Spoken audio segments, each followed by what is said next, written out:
Live from Washington, D.C., this is Balance of Power with Joe Mathieu. Here we go again. Welcome to the Friday edition as the Senate prepares to vote once again on stopgap funding bills in an attempt to reopen the government on what is now day 3 of the shutdown. Thanks for being with us. We'll get the latest in just a moment from Bloomberg's Laura Davison here in Washington. And we'll bring you an important conversation with Republican Senator Todd Young of Indiana. His view now on day 3 with votes set for this hour. We'll have analysis from our panel. Bloomberg Politics contributors Rick Davis and Jeanne Zaino are with us for the hour. And we start, as always, with a look at Wall Street. Let's get into the Friday trade right now with Alexis Christoforous in New York. Alexis, how's it look? Thanks very much, Joe. New records again across the board on Wall Street for the major indexes, even as the government shutdown drags on. The Dow Jones Industrial Average powering ahead, up 514 points right now. The S&P 500 up 30. The NASDAQ up 38. We've even got the NASDAQ 100 in record territory on a gain of about 8 points. As for the treasuries, yields are higher today with the 10-year yield at 4.11%. We've got the 2-year yield at 3.5%. And gold is also back in record territory, now trading at $38.83. And West Texas Intermediate crude snapping a 4-day losing streak, now at around $61.16 the barrel. And Bitcoin up another 2% today at $123,200. Amazon Chairman Jeff Bezos weighing in on the euphoria around artificial intelligence, telling Italian Tech Week in Turin today that spending on AI resembles what he calls a, quote, industrial bubble that could lead to lost investment. But Bezos adds that the long-term benefits of AI to society will be, quote, gigantic. Shares of NVIDIA are pulling back a little bit today after hitting a record high yesterday. AMD also on the downside, but Broadcom now up about 0.4%. Applied Materials is down nearly 2% after saying an expansion of rules that restrict the export of its products in China will take another chunk out of its revenue. Applied Materials and its peers, we know, have faced increasingly strict rules governing their ability to supply and support customers in China. And the U.S. service sector stalled in September as business activity shrank for the first time since the pandemic.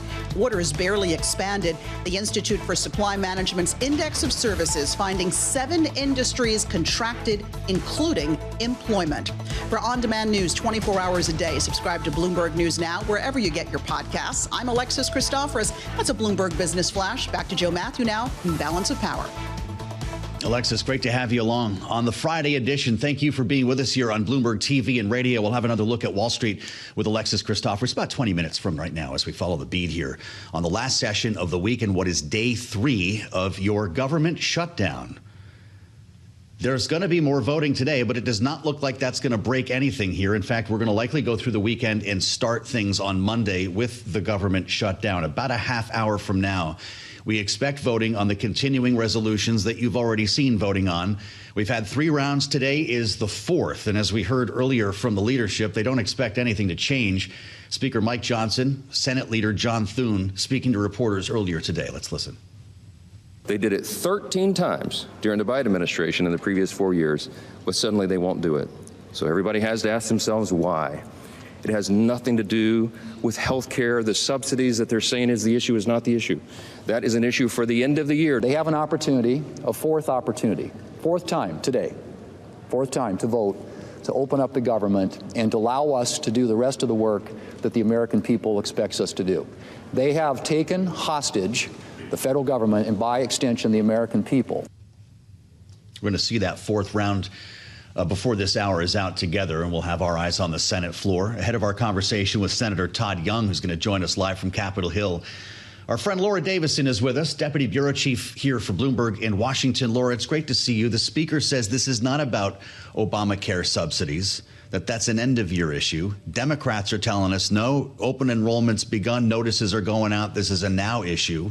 It doesn't sound like we're any closer to a deal. We are 3 days in, and we are no closer. And it's very likely in 3 more days, we will still be at this very same spot because they're going to go home for the weekend, come back Monday night is when they actually get back into the Capitol. They'll then start talking. They'll have maybe a little sense how constituents are feeling at home about this. So you may see some Democrats who have a little bit more cold feet But it's very likely that, this time next week, we'll still be having a similar-ish conversation. This time next week. So, okay, so we're beyond a week at that point. When does the pressure become too great for Democrats to hold out? We heard references to a jailbreak. I think it was Dan Sullivan who was talking about that the other evening, the Republican from Alaska. They need what? 5 more? Pick off 5 more Democrats? Is that possible in lieu of a deal? At some point, that will have to become possible. They'll have to get to some sort of resolution. But whether that is, a week or 2, or we're talking something more like a month, that's a very different thing. There's 2 key indicators to watch here. Right. One, what does the polling look like? Right now, the early polls have shown that Republicans are still taking the vast majority, or not the vast majority, but the majority of the heat for this. If that flips and suddenly Democrats are now being blamed, that's going to cause a lot of people to start to wobble. Additionally, is how much of is this healthcare issue becoming a thing? Those notices just went out early this week, telling people what their premium spikes were going to be. So that hasn't really trickled down. People haven't really realized if they're the people that are going to be affected. So that will also matter of how much that resonates through those key areas. No mass layoffs, at least not yet announced formally by the White House. The intention has been displayed in the memo that we've been talking about this week from Russ Vought. Are you surprised we haven't heard from the president? He's got nothing public on the schedule today. He could own this little bit of a news vacuum that we have on a Friday, couldn't he? He absolutely could. And we saw him a little bit earlier, when he truths and said, hey, he wants to have this Gaza deal done by Sunday. But on Shutdown, he's been keeping a little bit more of an arm's length here. I think there's some risk, particularly as he moves into, mass layoffs or some of these funding cuts.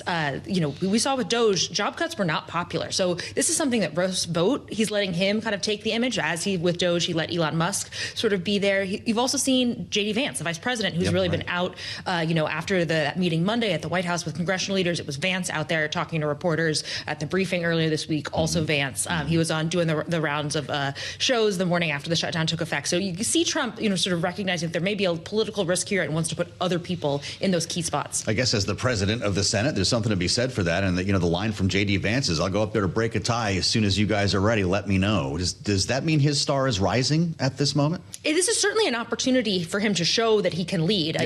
Trump has not come out and said, yes, he is my handpicked successor. He's kind of making Vance work for it. That's what we're seeing here. And if Vance, sort of stumbles and falls, this could, be a data point that Trump then uses when he, in a couple of years, presumably, is going to say, here's my guy that I want to be the candidate in 2028. I mentioned we're going to talk to Todd Young next. When these votes take place, will they look just like the last one, or could we see a Democrat or 2 fall in the mix? It's likely that we'll see those Democrats all move together versus, having 1 or 2 and having it be sort of a slow trickle. Never say never. The Senate is a crazy place and stuff happens last minute all the time. If we'll start to know if there's going to be some sort of jailbreak or a mini jailbreak if they keep this vote open for a long time. If there's a bunch of action on the floor, if senators are huddling, that's when we should all start to get excited that there may be at least a little bit of incremental movement. Great to see you, as always. Thank you so much. Laura Davison, steering our coverage here in Washington in the midst of a government shutdown. And we're on day 3 here. Ahead of the voting, we are joined. It's a pleasure to have Republican Senator Todd Young from Indiana with us just outside the Capitol before he heads back inside the building to get involved here. It's a treat to welcome the senator to Bloomberg TV and radio. Senator Young, I've never had a chance to talk to you, and I appreciate your joining our conversation today. I want to point everybody, before we get to all the politics here, a tweet that you put out there. The federal government is currently shut down in Europe, but my team and I are still working and available to Hoosiers. If you have questions or need assistance, our contact information is below. To what extent, if at all, is this impacting constituent services? Is your staff still intact? Well, we're still intact, Joe. We're still here to help Hoosiers navigate what is unfortunately a manufactured chaos by the National Democratic Party and their far-left donors and supporters. Chuck Schumer has decided to go with the far left on this rather than with the American people. He wants to shut down our federal government because he's mad at Donald Trump, and he understands that so many other Democrats are mad at Donald Trump. And so it's my job and the job of other Republicans to explain to the American people that whatever substantive issues the Democrats say that they want to work on, those are best worked on when government is funded, when government is still operating, and worked on through what we call regular order, which is a structured conversation so that we can work through substantive disagreements. This is always what the Senate has done at its best moments. Unfortunately, this is one of its worst moments in recent memory. Well, and God knows we haven't seen actual regular order in a long time. I'm still threatening to break out the regular order T-shirts one of these days here, Senator, so don't give us a reason. But I wonder, I don't know if you heard my conversation with Laura. We're hearing from Democrats that this the issue of Obamacare subsidies is not an end-of-year issue, as the Speaker and John Thune have said, but it's a now issue because the open enrollment has begun, the notices are going out, and people might drop off the rolls if they think they can't afford health care. Is that a concern of yours? Well, it absolutely is. November 1st is, to be precise, when open enrollment begins. So we really only have a few weeks here and realistically a couple of weeks because insurance companies will require a bit of time to prepare the new enrollment packages. So a couple of weeks to make any sort of substantive changes, the very changes that Democrats say they're shutting down the government for. So if indeed this is really why they want to shut down the government, let's come to the table. Let's open up government as the polling indicates the American people want, and let's deal with whatever challenges we have like adults. What's going to happen at the vote coming up here? You're going to be on the floor in a moment. Are you hearing from any of your Democratic colleagues that they might join John Fetterman and others? Well, I'm not particularly optimistic. I think most of the predictions are that the couple of brave Democrats who decided to vote affirmatively to keep government open yesterday, their numbers won't be increasing. But I hope that's different. I hope they continue to listen to their constituents. I think your previous analyst's assessment that it may take several days before things change and then they could change all at once is probably accurate. In the meantime, myself and others will be taking our case to the American people that this is an entirely manufactured crisis. It was brought to us by Chuck Schumer, and we have to return to a more orderly form of government. You worried about the potential for cuts that Russ Vought is talking about? The president's up with a video on Truth Social that's don't fear the Reaper. He's got Russ Vought up there with the SIF and the whole thing. How concerned are you that you're going to see furloughs turn into permanent layoffs in your state? Well, listen, Russ Vought and the president have made threats before. I think they have to be taken seriously. I'll continue to do my job, but know that we have some strong personalities. And for those who have concerns about their threats, if the government isn't opened, I think they should take those concerns very seriously. I think Democrats, who have prided themselves over the years as the party of government, should also take those concerns very seriously. Is Vought weaponizing the shutdown? You could have this thing open, as we've established, in any number of days here with a deal. Why talk about permanent layoffs and closing agencies now?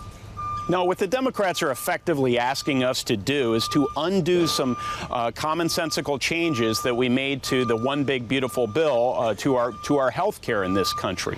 I don't believe that Obamacare is structured in a thoughtful way. I still believe that there are better ways to deliver health care than through highly expensive Obamacare plans. So as it relates to health care, I think we need to deal with root causes. Therefore, I remain very much open to dialogue with my Democrats about how we can come together and affect those sorts of changes. But instead, what they've done here is they're trying to negotiate with Republicans and with the American people effectively under duress. And that's a precedent we don't want to be establishing.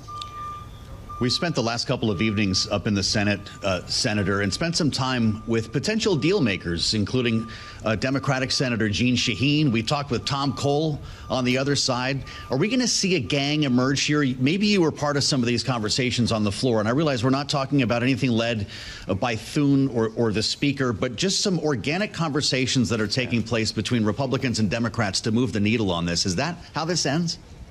Well, listen, I'm here to make law. I'm here to affect positive policy changes. I share, I guess you could say, the president's zeal for cutting deals from time to time, but those have to be good deals. And they have to be deals that are arrived at under the right conditions. And what this shutdown situation is all about is a manufactured crisis so that Democrats can get more leverage over policy. And more importantly, they want to send a message. They want to send a message that they're fighting at a time when they effectively have no power because the American people rejected their platform and their candidates last election. So you're going to go home this weekend, we understand. I don't know if you're literally going home, but you won't be in session and voting this weekend. Is that part of the strategy from Leader Thune here to let people go home, think about this, maybe hear from constituents? What's going to take place Saturday and Sunday? Yeah, I think what Leader Thune is recognizing is that this is effectively in the hands of Chuck Schumer and his members, and they're going to have to make a decision. In the meantime, we could be observers of this farce and stay around Capitol Hill all weekend as they try and figure out how to restore some measure of order and credibility to Senate operations in the near term, but we think they can make those decisions among their own tribe on their own time. We're going to go out and many of us go back to our states and take care of other responsibilities.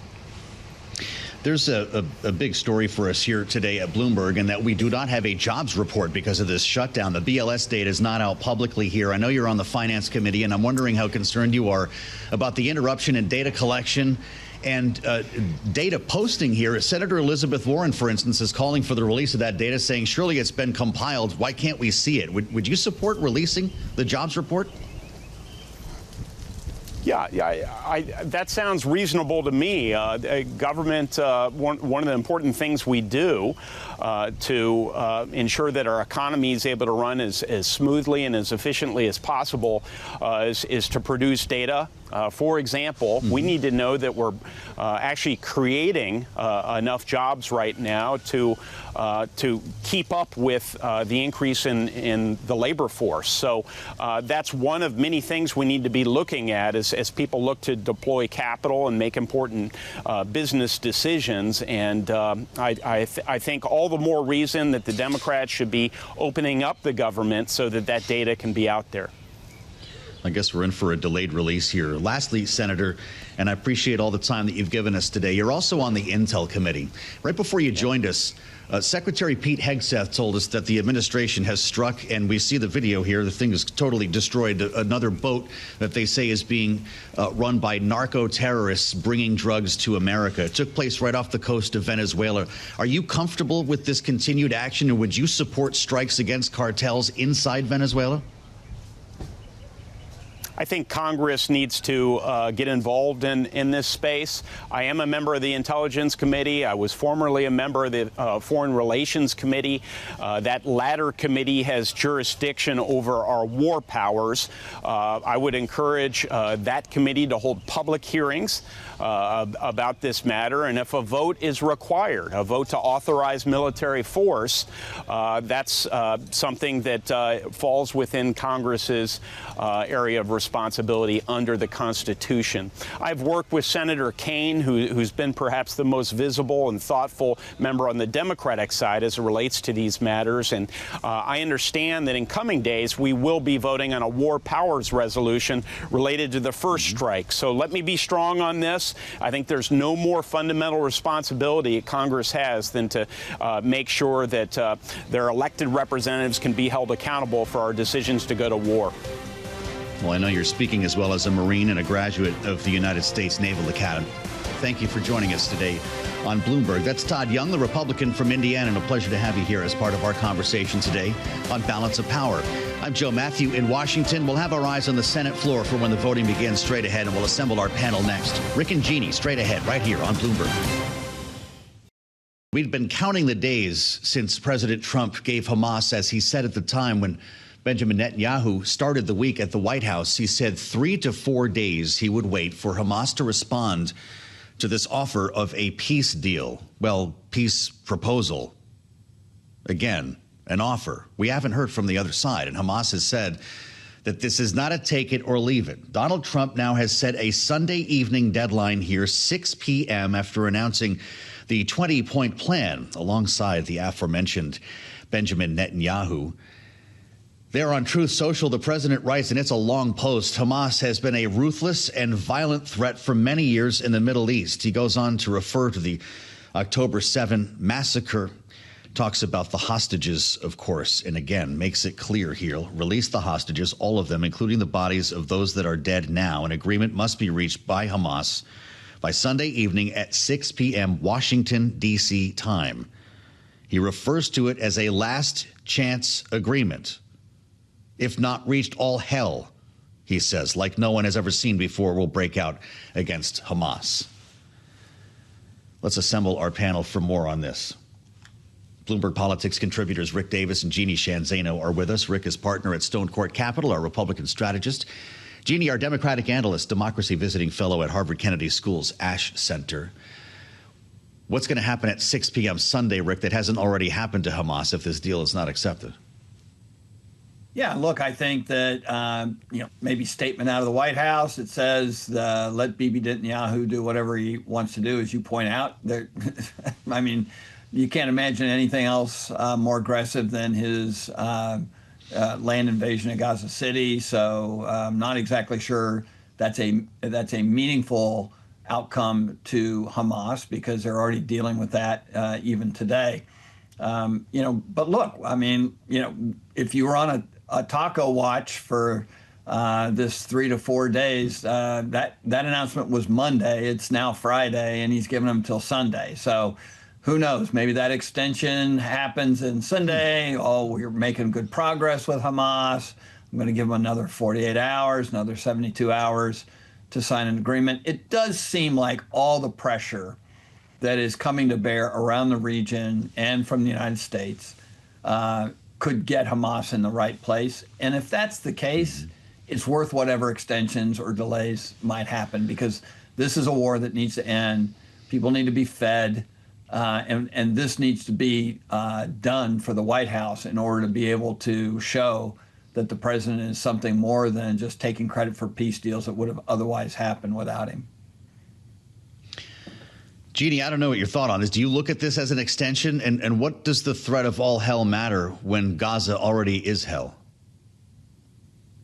Yeah, if you just take a step back and look at how this was crafted, it was crafted by Donald Trump. It was amended by Netanyahu, Dermer, Kushner, and Witkoff, and a really interesting piece in the New York Times today on Witkoff and his family, as they have benefited from the work that they've been doing. Setting that aside, what role did Hamas play in crafting this plan? The answer is zero. It was presented to them as a take it or leave it. If you leave it, you will be destroyed. So I'm not sure, just looking at the process, how they can come along with it. Now, we do know they are not monolithic. There's certainly more hardliners and people who might be willing to deal. But unless I think Donald Trump is willing to deal, calls himself a big deal man, this is a plan that Hamas simply can't get on board with. There is absolutely nothing in this plan, short or long term, that allows them to have any sort of political or military influence going forward. Every single point of this plan is to the benefit of Israel. And so it was drafted by Israel, and we were told by Netanyahu and Trump in that press conference that you covered that it was take it or we destroy you. But again, what incentive do they have? They're destroyed either way. Either they sign up, look at the 20 points, they're destroyed, or they don't sign up and they're destroyed, apparently. So, it's not like any peace plan I've ever heard of. Negotiations involve two parties, not one. And this one involved the U.S. and Israel hoisting it on Hamas. Rick, the president also writes in this lengthy post, I'm asking that all innocent Palestinians immediately leave this area of potentially great future death for safer parts of Gaza. He says everyone will be well cared for by those that are waiting to help. Does anyone in Gaza believe that? It's a tough sell. They've heard evacuation orders by Israel in the past, where they've suffered with lack of shelter and food. But I think it's just part of this campaign that's being waged now out of the White House and around the region to try and force Hamas to a deal. We have to remember that this is an extraordinary agreement. It includes every major country with majority Muslim and Arab populations in the region. Enormous pressure from a neighbor in Egypt to get this done. They are part of this agreement. They have signed on to it. They were part of the negotiation around it. And even the Hamas refuge in Qatar has signed off on this. I mean, this is a real historic achievement to get that region on board with the United States and Israel on a peace agreement. And Jeanne, you're right. There is no turning back. Hamas is a terrorist group pretending to be a government, and the rest of the region and Israel and U.S. has made the decision to ensure that they never get into a governing position again, and that is the deal. And so either they want to continue the violence, or they want to end it by releasing the hostages that they've had now for almost 2.5 years, and get on with rebuilding Gaza. And there is a pretty significant investment in the effort in the region, including Tony Blair, to come in and try and fix Gaza and create a little better place for Palestinians to live. We, of course, note that October 7 is next Tuesday. Jeanne, there are reports now that hundreds of thousands of Palestinians are trapped essentially in Gaza City because they don't have the finances or the means to move. Should the U.S. or neighboring Middle Eastern countries provide those logistics? Well, the U.S. and neighboring countries should address what Israel has been doing in the Gaza Strip. I don't know if we need these people to move out of their home or Israel not to be on the ground engaged in the kind of horror that it's engaged in at this point. This started out as a 21-point plan. It is now a 20-point plan. What was the 21st point? Was Donald Trump's insistence that Israel not try to occupy the West Bank. That was stripped out of the plan. That is now 20 points. And speaking of the politics of this thing, you read through the points, and I've read through them carefully. There is no political endgame here. It says at the end that it will be a neo-colonial, yes, Rick is right, Tony Blair, Donald Trump, and some of the Israelis will, and some of the Arab nations will train the Palestinian Authority. And once they are fully trained in the way we want, then they will indeed run that area. But what about self-determination for the Palestinian people? So, yeah, we should help out these people. Absolutely. There's huge humanitarian needs, but we are the leading democracy in the world. What about self-determination for people who have been living in hell? And Hamas, October 7th was horrendous. The absolutely all of these hostages should be released, and they should have been released a long time ago. They never should have been taken. But this is a horror show over there. And this so-called agreement is to the benefit exclusively of Israel. And it will do nothing to bring peace to that region. And maybe Hamas takes it. I'm not sure it matters either way, because it is going to leave the area in the hell and neocolonial trap that it's been in. Well, I want to hear from Rick on that too, Jeanne, but I'm just curious, do you see the endorsements from foreign ministers of Saudi Arabia, Jordan, UAE, Pakistan, Turkey, Qatar, Egypt adding credibility to this proposal? Because it doesn't sound like it. No, not that much. The reality is when they were all over here at the UN, they should have talked about the genocide of the Palestinian people that has been going on. That should have been their number one focus. And I mentioned the Witkoff piece. I urge people to read it in the New York Times. There are other elements at play here. And, you know, just because they are Arab nations doesn't make this any better. The Palestinian people have been victimized. The Israeli people have been victimized. But this plan is a plan that benefits completely one side in this equation. And the Palestinian people, it will not give them the self-determination rights that they are going to need at some point as we go forward. And by the way, speaking of the New York Times, look at the latest poll numbers, have got to be very frightening to Israel. Public support in the U.S. and around the world has plummeted when it pertains to Israel. Rick, we've only got about a minute here. What's going to happen by 6 o'clock then? Does Hamas reject the deal? Well, you hope they don't. The only thing that's going to actually stop bloodshed in Gaza is if they say yes. And look, I mean, I have no doubt that it is a agreement with a gun at their head. But they've been holding that gun to Israel's head now for 30 years. So at the end of the day, there's one exit to violence and one entrance to relief getting into Gaza for the people of Palestine. And that is for them, the Hamas, to disarm, retreat the battlefield, give up the hostages, and allow there to be a government that actually puts the people of Palestine first.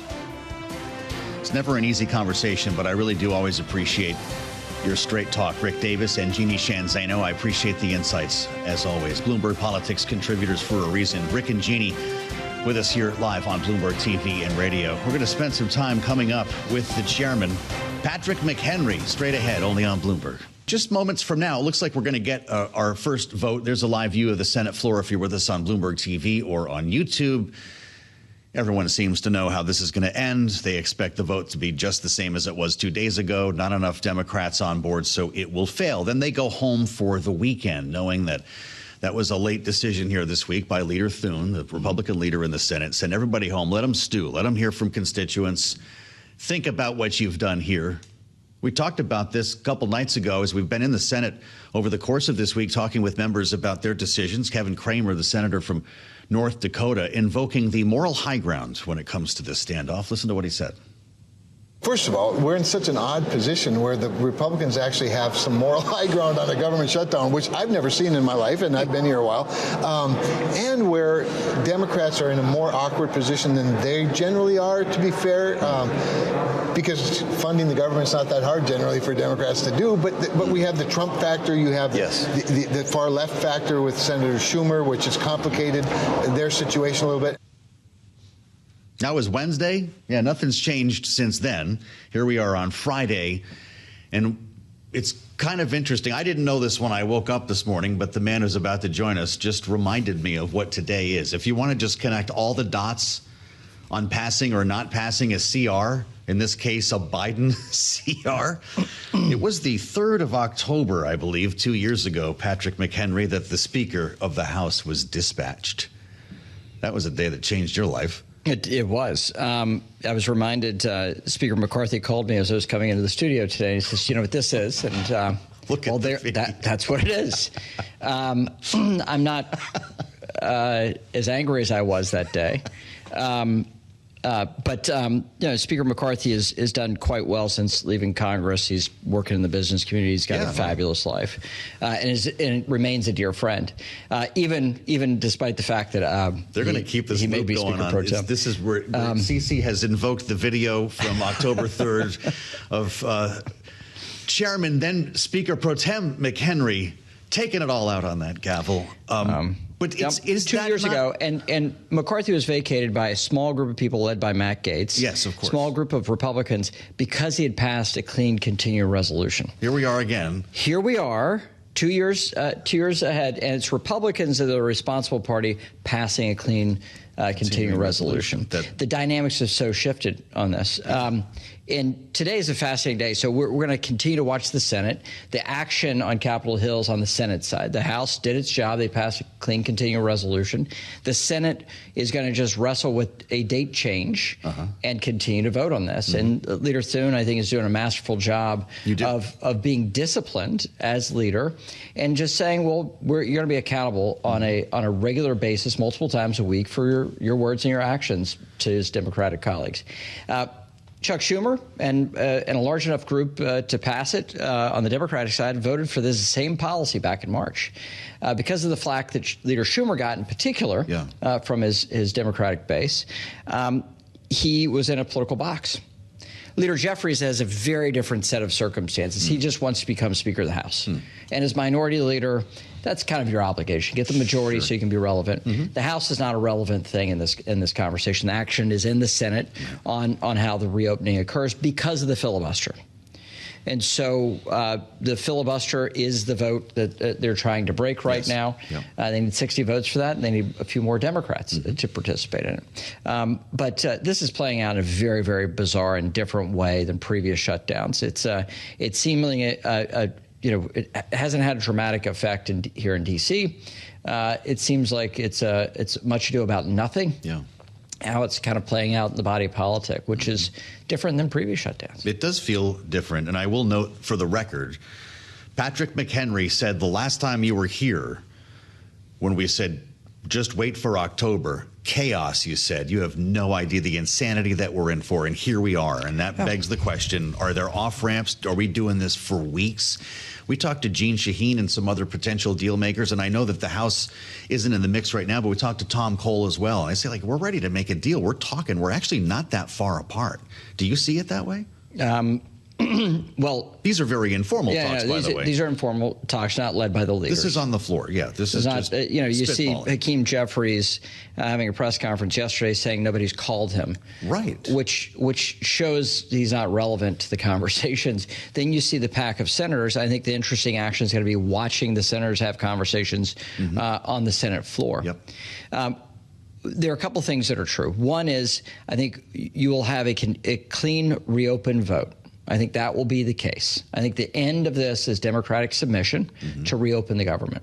Then I think there is a willingness between some Republicans and the White House to extend for a period of time some of the Obamacare provisions that will expire at the end of this year, but not the full policy.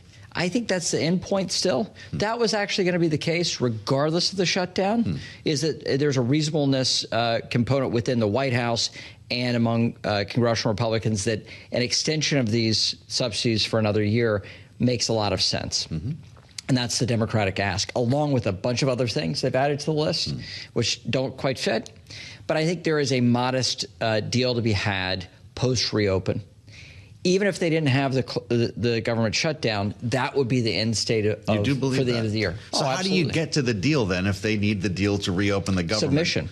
So submission. And how do you get to submission? Pain. What does that look like? Well, it looks like pain on federal employees. I think Russ Vogt has a plan of action that is intense and intensely painful for Democratic senators in particular and Democratic constituencies. He has enormous power as OMB director, and he's going to use it. So that's not just a threat. Oh, no, it's not a threat. Cuts are coming. It's real, and he has an active imagination and massive power. And together, I think he's going to do things different going into next week that are different than this week. You see the Russ Vogt is the Reaper video? The president posted last night. He's got the big cloak and the Sith, and it doesn't look like that's something that the Democrats are making up. The memes are amazing, completely amazing of this fight, which takes it to an internet level of craziness and zaniness. Mariachi bands included. Oh gosh, but all that is to say the Democratic constituencies are going to feel pain, and Democrat politicians are going to feel pain in order to come to the table to have a clean reopen vote. That's what happened in 2013 when Republicans shut down the government over what? Health care, over Obamacare. Here we are. 12 years later, same issue set, flipped constituencies. It's a really bizarre thing happening right now. So why wait on the cuts then? Or is John Thune or the leaders saying, hey, give us a minute, White House, because this isn't going to help anybody? If we do see furloughs turn into layoffs, does that make the trust quotient even worse? I think so, and but it also is a ratcheting effect of pain. All right, and frankly, it's a couple of things that I think are interesting here. One is the power dynamic on Capitol Hill between Schumer and Jeffries, and how that plays out. The second piece is OMB, and I think that's a substantial piece of action and activity. And then the political calculus by the White House on the ways that they can execute pain on their Democratic opposition. Those are the things we're going to see play out, and how they're going to ratchet down the impact on Democrats on Capitol Hill, Democratic senators. We're seeing some cuts already in terms of funding for blue states. You saw the transit money for Chicago, New York, losing billions of dollars. Tom Tillis, who you know well, from North Carolina, senator, said earlier to Bloomberg, I think that digs us into a deeper hole. I think if you do that, you're going to create a bad faith environment. They need to be very judicious. Would you agree? They need to be judicious, but the Democrats have made a choice here. And what they have done is argue for years that Donald Trump is an authoritarian, and he will seek to claim power and not respect checks and balances. A government shutdown under operation of law gives enormous authority to the director of OMB to carry out wide-ranging policy decisions. And the law is either on the side of the OMB director or silent. And in that silence, they're going to fill the void. So my Democratic friends are saying an authoritarian, and they're taking actions to give him more enhanced power over the federal workforce and the size and scope of government. It's an extraordinary thing that I don't think they've quite thought through. And I think next week you'll see this discussed more on the Democratic side. Okay, so that sounds then like you see light at the end of the tunnel. If they're having that conversation next week, are we reopened a week later? The light at the end of the tunnel could also be a train. So we have to be very careful about this. The way these things, these shutdowns work is that, it could end today. It could end in this vote series on Capitol Hill today. And we're going to we have to follow this day by day, hour by hour, because it is that fluid. And could end Monday. It could be Thanksgiving. And it's as wide ranging as that. Wow. So you're not going to try to predict anything here. What do you think of the Republican line that we keep hearing that this is all about? And you walked right up to it. Chuck Schumer afraid to be primaried by AOC. It's as you could fit it on a bumper sticker. I hear it from almost every Republican lawmaker that we talk to, and most of them don't know Chuck Schumer very well. Is that just an easy story to tell, or is that what's going on here?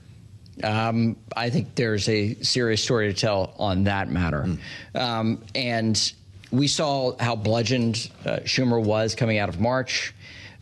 We saw the flack that he took. A lot of people saw a shutdown we saw the difference between Hakeem Jeffries and Chuck Schumer in that moment, that divide, and they live like a borough apart, right? An odd thing for them to be separated. Then we see them linked hand in hand with this shutdown now.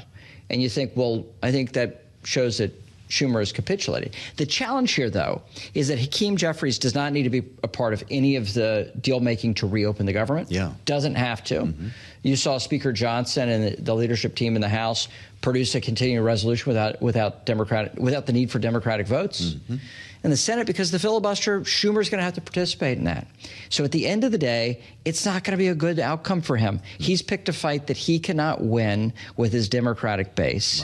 Which is, I think, a political mistake on his part. This is why the clock is going to be ticking. How do you peel off a couple of more Democrats? We've already seen 3 roll over here. Angus King, who caucuses with Democrats, part of the group. You don't need that many more. And then you don't have to make a deal to reopen the government. Is that possible? Does John Thune have the skill? No, John Thune has the skill, and he's got the discipline. He and his leadership team have had enormous discipline, and not taking the Democratic bait, and also going out and messaging, continue to talk in a very disciplined way. Should you meet with Chuck Schumer? There's no need to. No need to. No need to. Isn't it good politics, though, just for the picture? Nope. No, because at that point, the only way you get out of the shutdown is the way Republicans got out of the shutdown with Obama in 2013, which is agree to reopen the government, and then you negotiate thereafter. What happened in 2013, after that we reopened government, there were modest but significant changes to Obamacare as a direct impact, but that was separated in time, optically from the shutdown. And that was the only way you could have the conversation. We're in a similar situation here. We've got less than a minute. Is Kevin Cramer right? You've got moral high ground, which isn't always the case for Republicans on a shutdown? Everyone thinks they're winning. They sure do. This is the reason why this shutdown is so different. Yeah. My Democratic friends think that they have the high moral ground. My Republican friends, they think they have the high moral ground. We will see who wins in this thing, but it's more of a wrestling match for submission. Yeah. Right? And down for the count. That doesn't make you feel like this is a moral debate. He told us this was going to happen. Patrick McHenry, former Speaker Pro Tem, the former Chairman, House Financial Services, now Bloomberg Politics contributor. Happy anniversary. It's great to have you back here on Bloomberg TV and radio. This is Bloomberg.